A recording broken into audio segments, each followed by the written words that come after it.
They're coming closer. My name's Travis. I live in a split-level house just outside Columbus, Ohio. Nothing fancy. 3 bedrooms, half-acre lot, chain-link fence in the back because the neighbor's dog used to dig under. Normal life. Mortgage, HOA dues, kids riding bikes until the streetlights come on. That was me. That was us. Until about 8 months ago. I didn't believe the story at first. Some guy posts on a local hiking subreddit, got attacked on an unmarked spur trail in Hocking Hills, lost a finger, set a cabin on fire, barely made it out. Said there were feral people living there, naked, filthy, clicking their teeth like animals. Most of the comments called bullshit. A few said he was high. 1 or 2 said, quietly, "I've heard stuff like that before." I scrolled past it. Life was busy. My oldest, Mia, had just started middle school. My wife, Jen, was working doubles at the hospital. I was doing 45 hours a week at the warehouse, plus overtime whenever they'd give it. The post disappeared from my feed. I forgot about it. Then the first dog went missing. Not ours. Mrs. Delaney's little terrier, Pickles. She lives 3 houses down. One morning she's out there in her bathrobe, crying on her porch because Pickles didn't come back from the backyard at 10 p.m. like he always does. We all figured coyotes. Happens sometimes. But there were no tracks, no blood, no fur. Just gone. A week later, it was the Wilsons' golden retriever. Same deal. Backyard at night, never came in when they called. This time, they found the chain-link fence bent outward in a weird V-shape, like something heavy had leaned on it from the inside, pushing toward the woods behind the subdivision. People started locking gates. Motion lights went up everywhere. Someone posted in the neighborhood Facebook group, "Anyone else hearing weird noises at night? Like teeth clicking?" I laughed it off. Told Jen, "Probably raccoons fighting over garbage." She didn't laugh back. She'd been listening to true crime podcasts too much lately. Then the whispers started. Not loud, not words you could make out, just breathy sounds drifting across yards after midnight, like someone standing at the edge of the tree line trying to talk but forgetting how. Jen heard it first. She sat straight up in bed at 2:17 a.m., grabbed my arm so hard her nails left half-moons. "Travis, listen." I listened. Nothing at first. Then it came again, soft, wet, almost human but not quite, like a person imitating speech without lips. It stopped after maybe 10 seconds. We lay there wide awake until the alarm went off at 5:45. Next night it happened again, closer. By the 3rd night, I was out on the back deck with a flashlight in my old baseball bat. The beam shook in my hand. I swept it across the fence line. Nothing. Just shadows in the backs of everyone else's sheds. But the clicking came again, rapid little snaps, like someone tapping their front teeth together fast and excited. Then silence. I told myself it was nerves. I told myself I was jumping at nothing. Then Mia's friend Sophie stopped coming over. Sophie lives 4 streets over. Sweet kid, always polite, always asking if she could have another Capri Sun. One Saturday, she was supposed to sleep over. She texted Mia at 6:47 p.m. "Can't come. Mom says it's not safe outside after dark anymore." Jen called Sophie's mom, got a shaky explanation about some weird guy seen near the retention pond behind their cul-de-sac. Tall, skinny, moving funny, looked naked from the waist up. They thought he was on drugs. Called the police. Cops drove around for 20 minutes, found nothing. But Sophie's mom swore she saw footprints the next morning, bare human feet in the soft dirt near the pond. Deep prints, several sets, like people had stood there a long time, just watching the houses.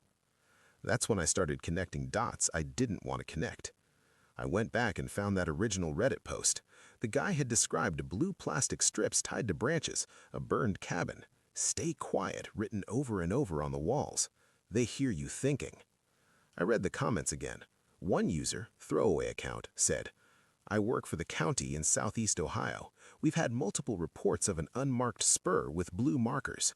Every time we go look, the cabin's either gone or burned down. Footprints, trash, bones. Never any people. Brass tells us to write it off as transients and close the file. They don't want it on record." Another comment, buried deep. "My cousin disappeared on that trail system in 2019. Search party found his pack 3 miles off trail. Inside was a note in his handwriting. They followed me home. He never came back." I sat there staring at my phone until the screen went dark. That night, the power flickered. Not long, just 3 seconds, but long enough that every dog on the block started barking at once. When the lights came back, Jen was standing at the kitchen window staring out. "Trav, there's someone in the backyard." I grabbed the bat again, moved slow to the sliding glass door, looked out. At first, I didn't see anything. Then my eyes adjusted. A shape crouched near the fence, low, too low, shoulders hunched, head down, naked from the waist up. Skin looked gray in the moonlight. It wasn't moving, just waiting. I hit the floodlight switch. The backyard lit up bright white. The thing snapped its head toward the house, eyes wide, dark, no whites, mouth stretched in a grin that showed too many teeth. Then it dropped flat to the ground and scuttled fast like a spider toward the gap where the fence meets the neighbor's shed. Gone in 2 seconds. Jen was crying. That wasn't a person. I didn't argue. We called the police. They came, took a report, shined lights around, found nothing except some bent grass and a couple of bare footprints in the mulch bed, size 9 or 10 maybe, deep. They said they'd increase patrols. They didn't sound convinced. After they left, Jen packed a bag for the kids. "We're going to my sister in Dayton tonight." I didn't fight her. I wanted them gone too. But I stayed. I don't know why. Part of me needed to see it again. Part of me needed to prove I wasn't losing my mind. I sat in the dark living room with the bat across my lap and every outside light on.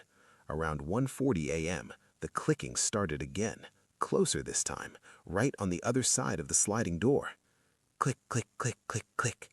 Fast, excited. Then a low scrape, fingers dragging down the glass, slow, deliberate. I stood up, heart slamming against my ribs.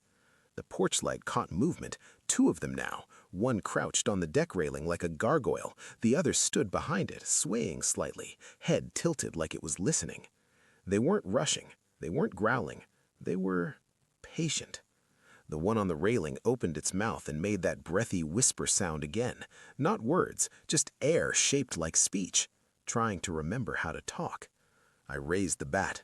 The one on the ground took a single step forward, bare feet silent on the wood, ribs showing, arms too long, nails black and cracked.